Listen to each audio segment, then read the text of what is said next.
যে দৃশ্যটি দেখলেন বা যে বিক্ষোভ দেখলেন সেটি রাজধানীর কাকরাইল এবং মৎস্য ভবন এলাকায় ইশরাক সমর্থকদের বিক্ষোভ দেখেছেন এবং সেখানে আজ রাতে বিক্ষোভকারীদের সঙ্গে একাত্মতা প্রকাশ করে ইশরাক হোসেন এসেছিলেন এবং তিনি তার কর্মী সমর্থকদের উদ্দেশ্যে বক্তব্য দিয়েছেন। তিনি তার বক্তব্যে এনসিপির যে দুই নেতা অন্তর্বর্তীকালীন সরকারে রয়েছেন তাদের পদত্যাগের দাবি করেছেন। তিনি জানিয়েছেন অন্তর্বর্তীকালীন সরকারে আসিফ মাহমুদ ভূঁইয়া এবং মাহফুজ আলম তারা এনসিপির রাজনীতির সঙ্গে জড়িত, তাদের পদত্যাগ করতে হবে এবং নির্দলীয় সরকারের প্রমাণ দিতে হবে। তিনি সর্বাত্মক এই অবস্থান কর্মসূচি আন্দোলন চালিয়ে যাওয়ার ঘোষণা দিয়েছেন। এতে তার অনুসারীরা আরও তাদের স্পৃহা পেয়েছে আন্দোলনে এবং তারা ইশরাককে পেয়ে আনন্দ এবং উল্লাস করেছেন।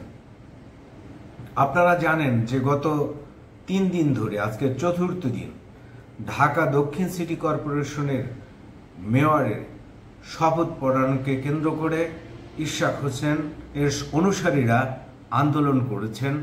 কখনো সচিবালয়, কখনো ঢাকা দক্ষিণ সিটি কর্পোরেশনের নগর ভবনের সামনে, কখনো প্রেস ক্লাব, আবার কখনো হাইকোর্টের সামনে, কখনো মৎস্য ভবনে, আবার কখনো যমুনার দিকে তারা অগ্রসর হয়েছে। কিন্তু এখন পর্যন্ত তাকে শপথ পড়ানো হয়নি। তবে ইশরাক দাবি করেছেন যে মেয়র টেওয়ারের বিষয় না, বিষয়টি আসলে তার ন্যায্যতার বিষয়, যে আদালত থেকে তিনি যে রায় পেয়েছেন তারপরও তাকে তার অধিকার ফিরিয়ে দেওয়া হয়নি। তিনি এই জায়গাটিতে চ্যালেঞ্জ করেছে সরকারকে। বিষয়টি আমার কাছে যা মনে হচ্ছে যে এখানে আসলে ইগোর কাজ করছে, যে সরকারের তাকে শপথ পড়াচ্ছেন না, বিভিন্ন জটিলতার কথা সরকার ইতিমধ্যে ঘোষণা দিয়েছে। এদিকে ইশরাক দাবি করেছেন যে ষড়যন্ত্র করেই তাকে শপথ পড়ানো হয়নি বা তাকে মেয়রের পদে চেয়ারে বসতে দেওয়া হচ্ছে না। তো এই যে বিষয়টি সরকার এবং ইশরাক হোসেনের যে অবস্থান অর্থাৎ বিপরীতমুখী, এই জায়গাটিতে আসলে দুই পক্ষ আমার যে মনে হচ্ছে যে ইগোতে আটকে আছে। এই কারণে সমস্যা এবং সংকট আরো ঘনীভূত হচ্ছে। কিন্তু কেউ কেউ রাজনৈতিক বিশ্লেষকরা বলছেন যে বিএনপি এই আন্দোলনকে তাদের একটি কৌশল হিসেবে নিয়েছে, অর্থাৎ আগামী জাতীয় নির্বাচন সরকার যাতে দ্রুত দেয় সেজন্য একটি প্রেসার ক্রিয়েট করে আন্দোলনটাকে জিয়ে রাখতে সরকারকে চাপ দিতে বিএনপি এই আন্দোলনটাকে ইস্যু করেছে এবং এটা তারা হয়তো আরো বড় আকারের আন্দোলনে রূপ নিতে পারে বলে বাংলাদেশের রাজনীতি যারা বিশ্লেষণ করেন এবং যারা রাজনীতির খবর রাখেন তারা এই মন্তব্য করেছেন যে এটি আগামীতে আরো বড় আন্দোলন হিসেবে বিএনপি তারা মাঠে গরম করতে পারে এবং মাঠে থাকতে পারে।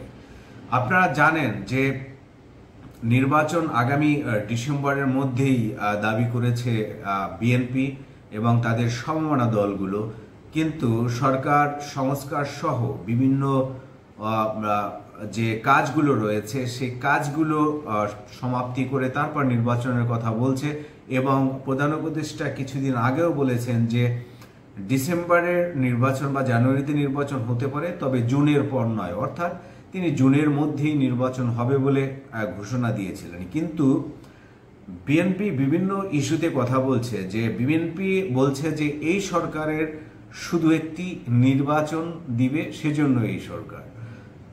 তারা আরো কিছু অভিযোগ উত্থাপন করেছে, যেমন করিডোরের বিষয়টি তারা উত্থাপন করেছে যে করিডোর দেওয়া তো এই সরকারের কাজ নয় এবং চট্টগ্রাম বন্দর দেয়া তো এই সরকারের কাউকে হ্যান্ডেলিং এর জন্য কাউকে দেয়া এই সরকারের কাজ নয়।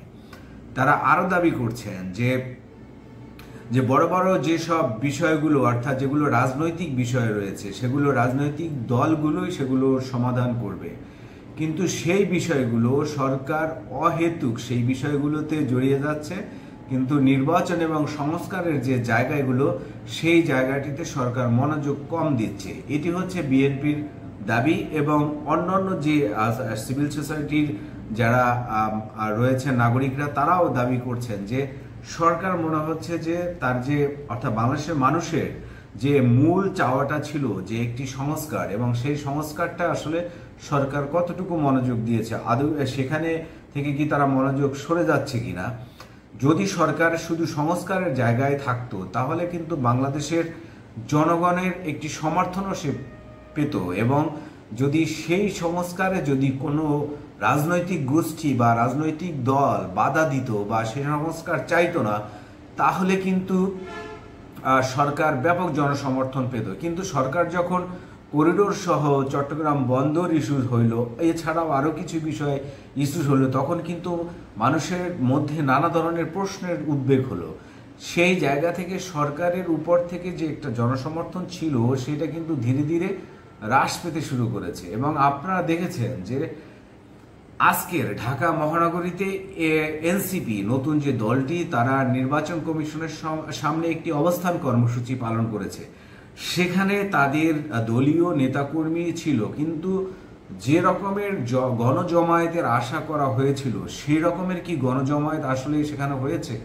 হয়নি। অর্থাৎ মানুষ এনসিপি এবং সরকারকে পরিপূরক ভেবেছে, এবং তারা বাংলাদেশের মানুষকে যে দুর্বৃত্তায়নের রাজনীতির বিরুদ্ধে গিয়ে তারা যে কথা বলেছিল সেই কথাগুলো তারা বাস্তবায়ন দেখতে চেয়েছে। কিন্তু তারা আদৌ আসলে সেই দুর্বৃত্তায়নের যে বিরুদ্ধের যে রাজনীতি বা একটা সুন্দর সুশৃঙ্খল সুশাসন প্রতিষ্ঠার জন্য যে রাজনীতির যে সংস্কৃতি নতুন করে তৈরি হবে, সেই জায়গাটি এখনো এনসিপি এবং সরকার আসলে তৈরি করতে পারে নাই। সেইখানেই মানুষের আহত হয়েছে, এবং মানুষ মনে করছে যে এই সরকার যদি সংস্কার এবং নির্বাচনকে ঘিরে, অর্থাৎ নির্বাচনটা যাতে খুব সুন্দর হয় এবং সেখানে কোনো ধরনের যাতে প্রশ্নবিদ্ধ না হয়, ফ্রি অ্যান্ড ফেয়ার একটা ইলেকশন যাতে হয়, সেই প্ল্যাটফর্মটা যদি দিকে তারা যেত শুধু। আর যদি সংস্কারগুলো, অর্থাৎ যে সংস্কারগুলো হলে বাংলাদেশে স্বৈরশাসন ব্যবস্থা তৈরি হবে না, বাংলাদেশে একনায়কতন্ত্র তৈরি হবে না, বাংলাদেশে নির্বাচনে কারচুপি হবে না, এই ধরনের সংস্কারগুলো যদি সরকার গত 9 মাসে করে ফেলতে পারত, তাহলে হয়তো মানুষের সমর্থনটা আরো থাকতো। এবং এই সংস্কারে যদি কেউ বাধা দিত, কোনো রাজনৈতিক দল যদি এই মতের বিরুদ্ধে যেত, তাহলে কিন্তু জনসমর্থন আরো বাড়তো এই সরকারের। কিন্তু সরকারের অন্যান্য ইস্যুসগুলো এত বড় আকারে এসেছে এবং সেটি এত সমালোচিত হচ্ছে, মানুষ, সাধারণ মানুষ এবং সকল শ্রেণীর মানুষ এগুলো নিয়ে কথা বলছেন। তো এখন যেটা মনে হচ্ছে যে বিএনপি নির্বাচনের একটি সুস্পষ্ট রোডম্যাপ সরকারের কাছে চাচ্ছে, সেজন্য তারা আন্দোলনের দিকেই যাচ্ছে। আমরা আজকে দেখেছি যে বিভিন্ন গণমাধ্যমে এটি নিয়ে রিপোর্ট করেছে যে সরকার ইশরাকের যে আন্দোলনটি হচ্ছে মেয়রের দাবিতে শপথ পড়ানোর, সেটি হয়তো বা বড় আকারের আন্দোলন হতে পারে। নির্বাচনকে সরকার যতক্ষণ নির্বাচনের রোডম্যাপ বা নির্বাচনের তারিখ দিনক্ষণ ঘোষণা না করবে, সেই পর্যন্ত হয়তোবা এই আন্দোলন চালিয়ে নিতে পারে। ইতিমধ্যে আমরা দেখেছি যে এনসিপি নেতাদের সঙ্গে বিএনপির শীর্ষ নেতাদের মধ্যে যে বাকযুদ্ধ, সেটিও কিন্তু চলছে। এই বাকযুদ্ধ কিন্তু তীব্র হচ্ছে। আমরা দেখতে পাচ্ছি এনসিপিও আক্রমণ করছে, বিএনপির নেতাদের বক্তব্যের কাউন্টার দিচ্ছে, আবার বিএনপির শীর্ষ নেতারাও এনসিপি নেতারা যে বক্তব্য দিচ্ছেন তার কাউন্টার দিচ্ছে। তাহলে আলটিমেটলি বাংলাদেশের যে আপনার রাজনৈতিক যে স্থিতিশীলতা, সেটি আসলে আসছে না। আমরা যা ভাবতেছিলাম যে বাংলাদেশে মনে হয় 5ই আগস্টের পরে একটি স্থিতিশীল অবস্থা আসবে, তা কিন্তু হচ্ছে না। আমরা ইতিমধ্যে সরকারের নিরপেক্ষতা নিয়ে ইশরাক আজকের প্রশ্ন তুলেছেন এবং তিনি তার বক্তব্য দিয়েছেন। আগামীতে হয়তোবা এই আন্দোলন যত তীব্র হবে, তত আরো সরকারকে আক্রমণ করে নেতা নেত্রীরা বক্তব্য দিতে থাকবেন, পাল্টাপাল্টি এনসিপিও বক্তব্য দিবে। তাহলে আসলে আলটিমেটলি আমরা যাচ্ছি কোন দিকে? যে নির্বাচনের যে সুষ্ঠু একটি পরিবেশ দরকার, ভোটার যে হালনাগাদ সেই কার্যক্রম সুষ্ঠুভাবে হওয়া দরকার, তাছাড়া যে পরিবেশ দরকার ভোটের জন্য, সেই দিকে আমরা যাচ্ছি কি? আমরা কি সংস্কার করে তারপরে নির্বাচনে যেতে পারবো? যে সকল প্রতিষ্ঠানগুলো প্রশ্নবিদ্ধ হয়েছিল অতীতে, সেই প্রতিষ্ঠানগুলো কি ঠিক করে তারপরে কি নির্বাচনে যাওয়া সম্ভব হবে?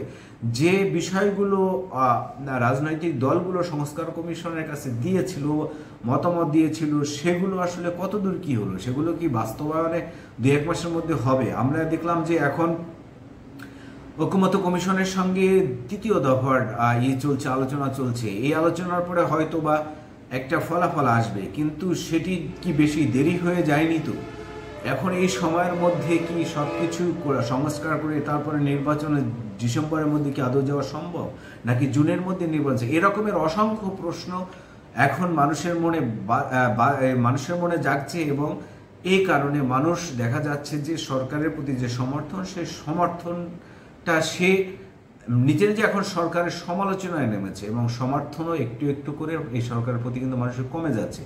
তো সরকারের উচিত যে এই বিষয়ে একটি সিদ্ধান্ত নেওয়া, যে তার আসলে মূল কাজটা কি এবং সেই কাজটি সে কত দূর করেছে সেটি জনগণের সামনে একেবারে খুলে তোলা উচিত, এবং দেওয়া উচিত যে এই আমরা করেছি গত 9 মাস বা 10 মাস। তাহলে মানুষের একটি আস্থার জায়গা তৈরি হবে, আগামীতে যে রোডম্যাপ দিবে সেটা বিশ্বাসের জায়গা হবে। আজকের এই পর্যন্ত। আল্লাহ হাফেজ, সবাই ভালো থাকুন।